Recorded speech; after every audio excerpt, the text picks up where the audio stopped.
Let me introduce you to my sister Grace. This is Grace, Sophia's sister.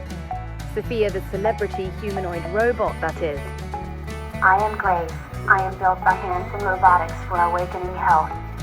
The Hong Kong team behind Sophia has launched a new prototype, Grace. The robot is designed to interact with the elderly and those isolated by the global health crisis.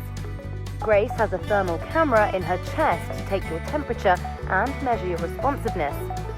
She uses artificial intelligence to diagnose a patient and can speak English, Mandarin and Cantonese. I can visit with people and brighten their day with social stimulation, entertain and help guide exercise, but also can do talk therapy, take bio readings and help healthcare providers assess their health and deliver treatments. CEO and founder of Hanson Robotics, David Hanson, says Grace's capacity for social interaction is aimed at relieving the burden of frontline hospital staff. So we designed Grace to look professional in a healthcare setting. So that would mean so that she would resemble the sort of human-like appearance of healthcare staff. And so then this would facilitate more natural interaction.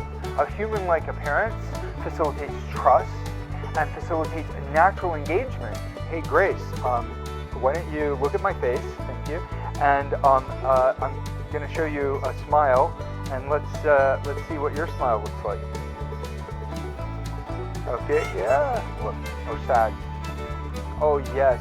Grace is a product of Awakening Health, a joint venture between Hanson Robotics and Singularity Studio. Hanson says the cost of making the robots, now akin to luxury car pricing, will decrease once the company is manufacturing tens or hundreds of thousands of units.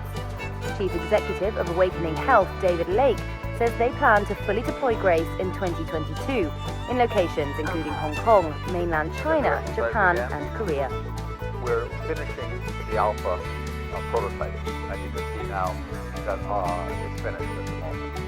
So we're now very excited because we're going on to the commercialization stage. The next step is creating the beta. And the beta is already will be done in a couple of months, and we'll be going into the assembly line probably in July or August, where we'll start to be able to mass produce at a small scale the beta, test it, and put it together. So by 2022, we should be ready for full deployment.